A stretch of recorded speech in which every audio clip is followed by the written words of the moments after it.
Tokyo के एक apartment में अकीरा फुल स्पीड में भाग रहा है क्योंकि उसके पीछे एक हॉर्ड है फ्लैश ईटिंग ज़ॉम्बीज का। लेकिन सबसे अजीब बात यह है कि अकीरा ज़ॉम्बीज से ज्यादा इस बात को लेकर टेंशन में है कि वो ऑफिस टाइम पे कैसे पहुंचेगा। ये सब एक साल पहले शुरू होता है जब अकीरा अपनी पहली नौकरी स्टार्ट करता है एक एडवर्टाइजिंग कंपनी में। तब वो फुल ड्रीम्स और एंथुसियाज्म से भरा होता है। उसके कॉलीग्स उसका वार्मली वेलकम करते हैं और एक छोटा सा वेलकम डिनर भी ऑर्गेनाइज करते हैं। वहां अकीरा को अपनी सीनियर कलीग ओटोरी पे क्रश हो जाता है और उसको लगता है ये तो बेस्ट वर्क प्लेस है। लेकिन रियलिटी जल्दी सामने आ जाती है। पहले ही दिन अकीरा को 2 ऑल नाइटर्स पुल करने पड़ते हैं और वो घर एक लिविंग कॉर्प्स की तरह लौटता है। उसके बाद उसकी जिंदगी सिर्फ डाउनहिल जाती है। बॉस को सुगी एकदम एक्सप्लॉयटेटिव है और इनसेन वर्कलोड देकर उसका सब कुछ निकाल लेता है। ऑफिस ही अकीरा का घर बन जाता है क्योंकि वो वहां से जा ही नहीं पाता। पेज की जरूरत की वजह से वो क्विट भी नहीं कर सकता और धीरे धीरे वो एक वर्किंग ज़ॉम्बी बन जाता है जिसकी फ्री विल खत्म हो गई होती है टॉक्सिक एनवायरनमेंट में। सिर्फ ओटोरी ही है जो थोड़ा काइंडनेस दिखाती है। जब अकीरा उससे कहता है कि उसकी वर्क एथिक और पैशन एडमायर करता है तो ओहोरी बताती है कि वो भी अपनी मर्जी का काम नहीं कर रही। जो हम सच में करना चाहते हैं वो सब पीछे छूट जाता है। वो कहती है एक शाम अकीरा थोड़ा फ्री टाइम निकाल के अपने बेस्ट फ्रेंड केंचो के साथ डिनर पे जाता है।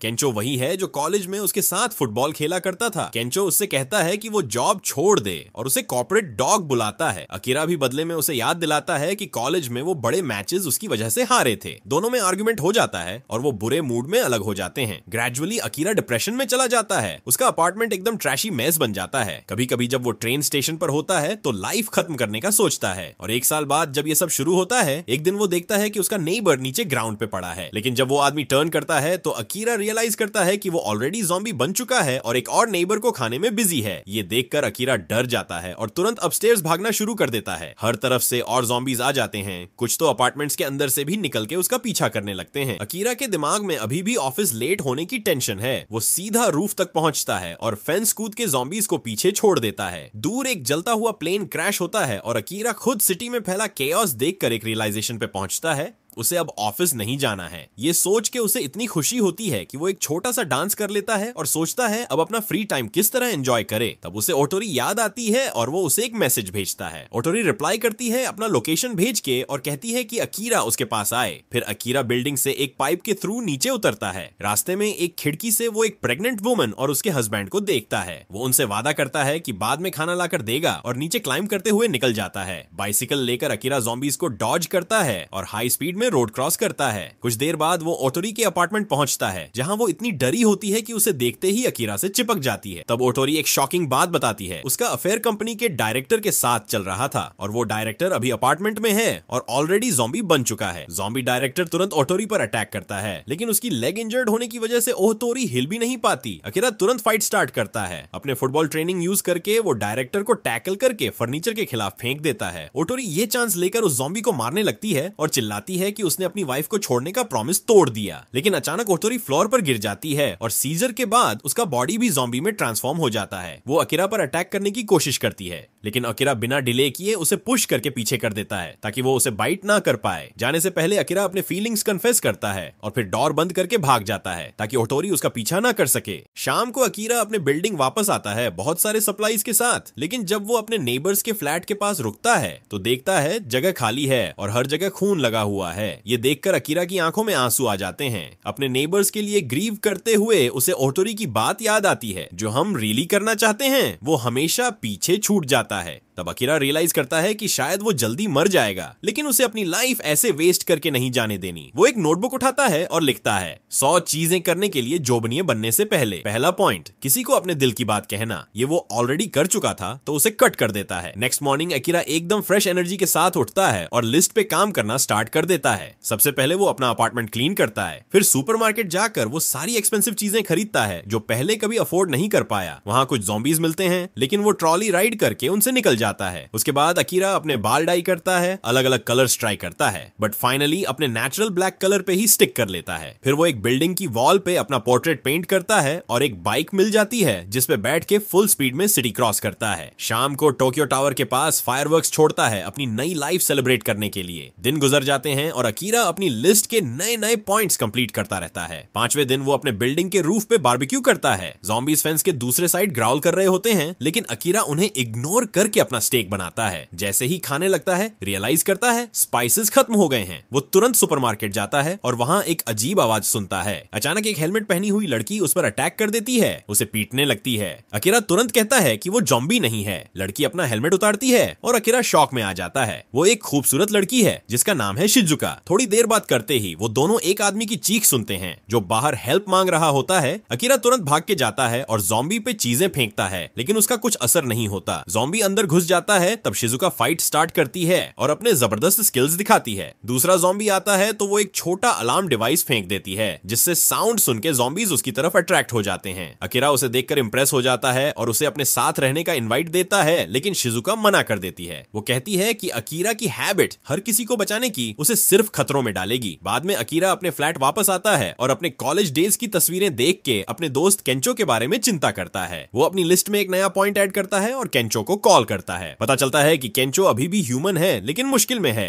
वो एक लव होटल रूम में फंसा हुआ है जहां कॉरिडोर्स में ज़ॉम्बीज भरे हैं और जिस लड़की के साथ वो टाइम स्पेंड कर रहा था वो भी इन्फेक्टेड हो गई है। अकीरा प्रॉमिस करता है कि वो उसे रेस्क्यू करेगा। अपना पुराना फुटबॉल यूनिफॉर्म पहनता है और बाइक लेके निकल पड़ता है। रोड्स पर ज़ॉम्बीज को डॉज करता है। कुछ तो उसकी बैक व्हील को पकड़ने की कोशिश करते हैं, लेकिन एक शार्प टर्न लेके अकीरा उनसे निकल जाता है। उधर केंचो रूम से निकलने की कोशिश करता है, लेकिन तुरंत एक ज़ॉम्बी होर्ड उसका पीछा करने लगता है। डर के मारे वो वापस रूम में घुस जाता है। ज़ॉम्बीज डोर तोड़ने लगते हैं और ये देख के केंचो को अपनी कॉलेज वाली बड़ी गेम की फेलियर याद आती है। वो एकदम ब्रेक डाउन के एज पे आ जाता है। Back to Akira. वो होटल की स्ट्रीट तक पहुंचता है, लेकिन वहां हर तरफ ज़ॉम्बीज भरे होते हैं। अकीरा तुरंत एक स्पीकर ग्राउंड पर फेंक देता है और उसमें म्यूजिक प्ले कर देता है। सारे ज़ॉम्बीज आवाज सुन के उस तरफ अट्रैक्ट हो जाते हैं। अब बचे कुछ ज़ॉम्बीज को डॉज करने के लिए अकीरा अपनी फुटबॉल ट्रेनिंग यूज करता है। वो उनके ऊपर से जंप करता है, कुछ को पुश करके पीछे कर देता है। कार के रूफ्स पे चढ़ते हुए वो फाइनली होटल के अंदर एंटर कर जाता है और एक और ज़ॉम्बी को टैकल करके गिराता है। फिर केंचो को ढूंढने लगता है। उधर केंचो सडनली रियलाइज करता है कि कॉरिडोर बिल्कुल क्वाइट है। वो डोर खोलता है और देखता है हॉलवे एम्प्टी है। अकीरा उसी वक्त सामने आ जाता है। दोनों आपस में अपॉलॉजीज करते हैं, लेकिन तुरंत और ज़ॉम्बीज उनका पीछा करने आ जाते हैं। ये दोनों बिना टाइम वेस्ट किए सीधा रूफ की तरफ भागते हैं और एक लैडर से डोर जैम कर देते हैं, फाइनली एस्केप कर जाने के लिए। फिर ये दोनों एक फैंसी रेस्टोरेंट में हाइड करते हैं और एक जबरदस्त मील शेयर करते हैं। डिनर के दौरान केंचो को अकीरा की लिस्ट मिल जाती है। उसमें लास्ट आइटम लिखा होता है makeup with my best friend. केंचो ये देखकर इमोशनल हो जाता है और अकीरा को कहता है कि वो ग्रेटफुल है कि उसने हमेशा सबको प्रोटेक्ट किया। ये सुनकर अकीरा को एक नया आइडिया आता है। अब वो सुपर हीरो बनेगा और ज़ॉम्बीज से लोगों को रेस्क्यू करेगा। लेकिन केंचो पॉइंट आउट करता है कि अकीरा के पास कोई सुपर पावर्स नहीं है। कुछ टाइम बाद केंचो न्यूज देख रहा होता है जिसमें दिखाया जाता है कि टोक्यो अब हेल ऑन अर्थ बन रहा है। वो कहता है कि उन्हें यहाँ से निकल जाना चाहिए। अकीरा अग्री करता है और एक डेस्टिनेशन चूज करता है, मरीन पैराडाइज एक्वेरियम इन इबाराकी। वहाँ एक स्पेशल डाइविंग सूट है जो शार्क अटैक से प्रोटेक्ट करता है और अकीरा सोचता है कि वो सूट उसका सुपर हीरो कॉस्ट्यूम बन सकता है जो उसे ज़ॉम्बीज से भी बचा लेगा। बाद में ये दोनों एक मार्केट जाते हैं सप्लाईज लेने के लिए, लेकिन वहीं पर एक ग्रुप ऑफ पीपल ज़ॉम्बीज से भागता हुआ नजर आता है। ज्यादातर लोग मर जाते हैं, लेकिन अकीरा तुरंत एक्शन लेता है और उनमें से 2 फ्लाइट अटेंडेंट्स, एक बस ड्राइवर और शिजुका को बचा लेता है। शिजुका अपनी स्किल्स दिखाती है, लेकिन इतनी बड़ी होर्ड के खिलाफ वो भी संघर्ष करती है। ये ग्रुप जल्दी से स्टोर के अंदर घुस जाता है और शटर नीचे खींच लेता है। इस प्रोसेस में एक ज़ॉम्बी का हाथ कट हो जाता है। सब लोग अकीरा का ग्रेटफुल फील करते हैं रेस्क्यू के लिए, लेकिन बस ड्राइवर चुपके से अपना बिटन हैंड छुपा लेता है। देन वो लोग थोड़ी सी सप्लाईज लेते हैं और एक छोटी सी डिनर पार्टी करते हैं जिसमें बहुत ड्रिंकिंग होती है। अकीरा की लिस्ट में एक पॉइंट होता है फ्लाइट अटेंडेंट के साथ ड्रिंक करना, लेकिन जब वो उनसे फ्लर्ट करने की कोशिश करता है तो वो उसको इग्नोर करके केंचो के साथ चली जाती है। अकीरा तब शिजुका से बात करने लगता है जो नोटिस करती है कि उसका हाथ शटर से कट हो गया। वो तुरंत उसकी केयर करती है और बताती है कि पहले वो डॉक्टर बनने की पढ़ाई कर रही थी। उसी वक्त बस ड्राइवर ज़ॉम्बी बन जाता है और अकीरा और शिजुका के पीछे लग जाता है, लेकिन जब वो ट्रायो की मस्ती की आवाज सुनता है तो उनके पीछे चला जाता है। पीछे से सरप्राइज अटैक करके वो एक लड़की को पकड़ लेता है और उसे काट लेता है। दूसरी लड़की हेल्प करने आती है तो उसको भी काट लेता है। फिर ड्राइवर केंचो के पीछे भागता है। अकीरा हेल्प करना चाहता है, लेकिन शिजुका कहती है कि वो अकेली सरवाइव कर लेगी और उन्हें छोड़ने का फैसला करती है। लेकिन उसे एक रेडियो मिलता है जो वो ज़ॉम्बी को डिस्ट्रैक्ट करने के लिए यूज करती है और अकीरा को चांस मिलता है केंचो को बचाने का। जब तक ड्राइवर रेडियो में अटका होता है, शिजुका डोर की तरफ भागती है, लेकिन वो अकेली शटर नहीं उठा पाती। तब तक ज़ॉम्बीफाइड लड़कियां उस तक पहुंच जाती हैं। शिजुका एक बास्केट का यूज करके सब ज़ॉम्बीज को पुश करती है और तभी अकीरा और केंचो आ जाते हैं शटर उठाने, लेकिन वो भी नहीं खुल पाता। शिजुका को एक साथ सब ज़ॉम्बीज से लड़ते देखकर केंचो पटाखे जला देता है जो ज़ॉम्बीज को डिस्ट्रैक्ट कर देते हैं। इससे अकीरा को शिजुका को रेस्क्यू करने का चांस मिलता है। तीनों मिलकर शटर खोलते हैं और लड़के जल्दी से एक आरवी में चढ़ जाते हैं। शिजुका पहले ज्वाइन नहीं करना चाहती थी, लेकिन ज़ॉम्बीज को अपनी तरफ आता देखकर और ये सोचकर कि वो ड्राइव भी नहीं कर सकती, उसके पास कोई ऑप्शन नहीं होता। अब तीनों सिटी से बाहर निकल जाते हैं। उनका डेस्टिनेशन एक्वेरियम होता है, लेकिन रास्ते में वो अलग अलग काम करते रहते हैं, जैसे कि कुत्तों को फ्री करना, सप्लाईज जमा करना और केंचो अपने बाल भी डाई कर लेता है। अकीरा अपनी लिस्ट के आइटम्स पूरे करने की कोशिश करता है, जैसे एसयूपी योगा, लेकिन उसका एंड होता है केंचो के पानी में गिरने से। फिर वो लोग पैराग्लाइडिंग करते हैं, कैंप फायर पर खाना बनाते हैं और फायरवर्क्स भी जलाते हैं। एक होटल मिलता है जिसमें हॉट स्प्रिंग्स होते हैं और ज़ॉम्बीज को इग्नोर करके तीनों वहीं रात गुजारते हैं। वो एंजॉय करते हैं गर्म पानी, हॉट सेकी और फायरफ्लाइज से भरे आसमान का view. Next day trio finally aquarium पहुंचता है, लेकिन उनका आरवी एक्सीडेंट हो जाता है और अकीरा बेहोश हो जाता है। जब वो होश में आता है तो आवाज आती है उसका नाम लेते हुए और उसे शॉक होता है देखकर कि उसका पुराना बॉस कोसुगी वहां है। पता चलता है कि टोक्यो के सर्वाइवर्स अब एक्वेरियम में छुपे हुए हैं, जिसमें अकीरा के पुराने नेबर्स भी शामिल हैं। उन्होंने एक कम्युनिटी बना ली है जिसमें हर किसी के अलग अलग चोर्स होते हैं और लीडर है कोसुगी जो सबको कंट्रोल में रखता है। उनके पास ट्रक्स भी होते हैं जो सिटी जाकर सप्लाईज लाते हैं और रॉबरी से बचने के लिए वो ज़ॉम्बीज को यूज करते हैं जो फेंस के पीछे लॉक्ड होते हैं। जब जरूरत हो तो गार्ड उन्हें मेगाफोन से डिस्ट्रैक्ट करता है। केंचो और शिजुका ऑलरेडी काम में लग जाते हैं और कोसुगी अकीरा को भी ज्वाइन करने के लिए कहता है। अकीरा हेजिटेट करता है क्योंकि उसे अपनी बकेट लिस्ट कंप्लीट करनी है, लेकिन कोसुगी उसे मजबूर करता है रुकने के लिए, ये कहकर कि ये उसके दोस्तों के लिए सेफर है। रात के खाने पर केंचो को गुस्सा आता है देखकर कि कोसुगी और उसके क्लोज लोग लग्जरी मील्स खाते हैं, जबकि बाकी सबको सिर्फ कंट्रोल्ड रेशंस मिलते हैं। और तो और कोसुगी के लोग अकीरा को एक सर्वेंट की तरह ट्रीट करते हैं। केंचो फाइट करना चाहता था, लेकिन हस्बैंड उसे रोक लेता है क्योंकि मिसकंडक्ट की वजह से पूरी टीम को निकाल दिया जा सकता है। फिर केंचो और शिजुका अपना खाना प्रेग्नेंट वुमन के साथ शेयर करते हैं ताकि बेबी हेल्थी रहे। उनकी हेल्प के लिए शुक्रिया कहने के लिए हस्बैंड उन्हें पार्किंग लॉट तक छुपकर जाने का रास्ता दिखाता है। केंचो आरवी चेक करता है, लेकिन उसके टायर्स खराब हो चुके होते हैं। अकीरा मेहनत करता रहता है, लेकिन धीरे धीरे उसे लगता है जैसे वो फिर से जॉम्बी स्लेव बन गया हो। इसी वक्त सिटी में एक ट्रक ड्राइवर स्मोक करते हुए ध्यान नहीं देता और एक जॉम्बी ट्रक के अंदर घुस जाता है। जब ट्रक सप्लाई के साथ एक्वेरियम वापस आता है और ड्राइवर दरवाजा खोलता है, जॉम्बी बाहर कूदकर उसे काट लेता है। गार्ड भागने लगता है, लेकिन दरवाजा खुला होने की वजह से जॉम्बी का हॉर्ड अंदर घुस जाता है। जल्दी ही एक्वेरियम में केओस मच जाता है, लोग इधर उधर भाग रहे होते हैं और ज़ॉम्बीज हर एक सर्वाइवर को काटने लगते हैं। कुछ ज़ॉम्बीज शार्क एग्जीबिशन तक पहुंच जाते हैं और पानी में गिरकर शार्क्स का खाना बन जाते हैं।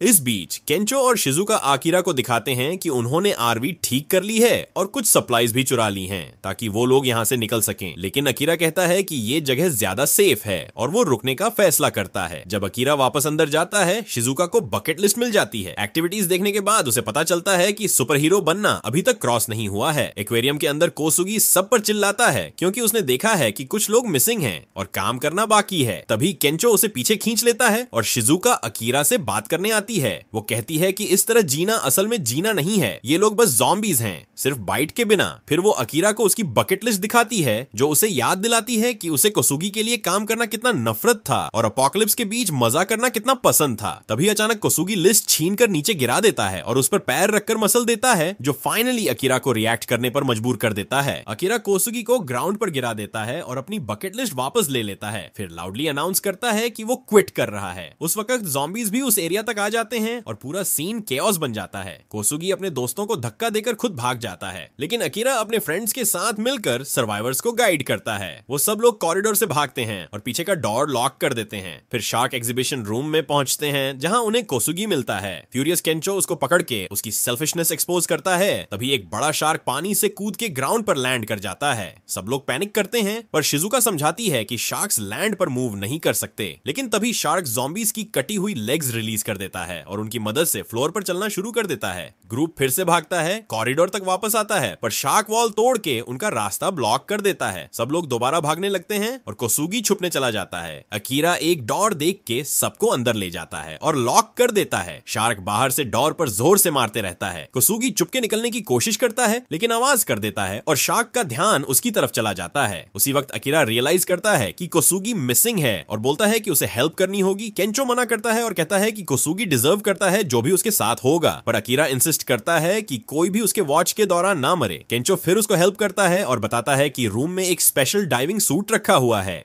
इधर कोसुगी कॉरिडोर में भाग रहा होता है और ट्रिप करके गिर जाता है। जब शार्क उसे खाने के लिए आता है, अकीरा अपने नए सुपर हीरो कॉस्ट्यूम में एंट्री लेता है और शार्क को किक मार देता है, पर शार्क तुरंत उस पर जंप करके अटैक करने लगता है। अकीरा शार्क के माउथ को पकड़ के स्ट्रगल करता है, लेकिन कोसुगी उसकी मदद करने के बजाय फिर भाग जाता है। लकीली केंचो एक फॉर्कलिफ्ट लेकर आ जाता है और अकीरा तुरंत साइड हो जाता है ताकि केंचो को एक्शन का स्पेस मिल सके। केंचो फॉर्कलिफ्ट लेकर सीधा शार्क पर चढ़ जाता है, लेकिन थोड़ी कोशिश के बाद उसे समझ आता है कि इसका कोई डैमेज नहीं हो रहा, तो वो भाग जाता है। जब अकीरा शार्क एग्जीबिशन पहुंचता है, उसे कोसुगी ज़ॉम्बीज से घिरा हुआ मिलता है और वो तुरंत उनसे लड़ने कूद जाता है। थोड़े ज़ॉम्बीज को मार देता है, लेकिन बहुत सारे होते हैं और अकीरा खुद ही गिर जाता है। ज़ॉम्बीज उसे काटना शुरू करते हैं और सूट को तोड़ नहीं पाते, लेकिन फिर भी दर्द होता है। कॉरिडोर में केंचो शार्क से भाग रहा होता है और जैसे ही वो वॉल में एक बड़ा होल देखता है, वो कूद कर एग्जीबिशन हॉल में आ जाता है। शार्क भी फॉलो करने की कोशिश करता है, लेकिन वो अटक जाता है। तभी अचानक म्यूजिक बजना शुरू होता है। शिजुका आती है 2 मेगाफोन्स के साथ ज़ॉम्बीज को डिस्ट्रैक्ट करने। वो बड़े स्टाइलिश मूव्स के साथ होर्ड के बीच से निकलती है और टैंक के एज पर पहुंचकर मेगाफोन्स पीछे फेंक देती है। सारे ज़ॉम्बीज आवाज के पीछे जाते हैं और पानी में गिर जाते हैं। ट्रियो फिर से मिलता है, लेकिन जैसे ही कोसुगी उनके साथ जुड़ने की कोशिश करता है, शार्क फ्री हो जाता है और उसे दूर धकेल देता है। अकीरा उसे चेक करने जाता है और शार्क उस पर हमला करने की कोशिश करता है। अकीरा एक पाइप उठाकर शार्क का मुंह रोकता है, लेकिन शार्क पाइप से ज्यादा शक्तिशाली होता है और अकीरा का हाथ अपने मुंह में फंसा लेता है। शार्क उसे जोरदार घुमाने लगता है। शिजुका तुरंत एक फ्लैशलाइट पकड़ती है बैटरीज निकालने के लिए और एक्सप्लेन करती है कि शार्क्स के हेड में एक अल्ट्रा सेंसिटिव टूल होता है प्रे डिटेक्ट करने के लिए और एक इलेक्ट्रिक जोल्ट उन्हें मार सकता है। वो टेप से बैटरीज कनेक्ट करती है। केंचो उन्हें पकड़ता है और अपने कॉलेज का फेल्ड फुटबॉल पास याद करके इस बार बेटर करने पर फोकस करता है। वो बैटरीज अकीरा की तरफ पूरी ताकत से फेंकता है और वो उसके हाथ में लैंड करती हैं। बिल्कुल उस टाइम जब शार्क केंचो को जोर से टकराता है। अकीरा गुस्से में अपने हाथ में बैटरीज पकड़कर शार्क की नाक पर जोर का पंच मारता है। इलेक्ट्रिक जोल्ट उसके पूरे बॉडी में चला जाता है और शार्क तुरंत मर जाता है। इसके बाद अकीरा और शिजुका तुरंत केंचो को चेक करने जाते हैं, जो लकीली बिल्कुल ठीक निकलता है। कुछ घंटे बाद सारे सर्वाइवर्स अपने बीच सप्लाईज बांट लेते हैं और एक्वेरियम छोड़ने की तैयारी करते हैं। तभी कोसुगी उन्हें रोकने आता है, लेकिन इस दफा फैमिलीज तैयार हैं उसके खिलाफ खड़े होने के लिए। उसके अपने एक्स एम्प्लॉइज भी उसकी बुराई करते हैं और बोलते हैं कि वो हमेशा ही एक घटिया बॉस रहा है। सब लोग अग्री करते हैं कि अकीरा उनका बेटर लीडर था और अब वो डिसाइड करते हैं कि वो एक रियल लाइफ जिएंगे, सिर्फ ज़ॉम्बी की तरह काम नहीं करेंगे। कोसुगी की वाइनिंग को इग्नोर करके सब सर्वाइवर्स अकीरा का शुक्रिया अदा करते हैं उनकी आंखें खोलने के लिए और कार्स में बैठकर निकल जाते हैं। जब ट्रियो अपने आरवी में बैठते हैं, कोसुगी एक्टिंग करता है जैसे उसे अपनी गलतियों का रिग्रेट है और वो उनके साथ चलना चाहता है, लेकिन अकीरा और फ्रेंड्स उसे मना कर देते हैं और बिना उसके निकल जाते हैं। अब ये 3 दोस्त अपनी लिस्ट में नए सपने ऐड करने के लिए तैयार हैं। शिजुका चाहती है डॉक्टर बनकर लोगों की जान बचाना, केंचो कॉमेडियन बनकर लोगों को हंसाना। अकीरा बीइंग अ हीरो को कट करके लिखता है कि बीइंग अ हीरो अब उसका न्यू जॉब है और अनाउंस करता है कि वो लोग लिस्ट को 100 तक कंप्लीट करेंगे।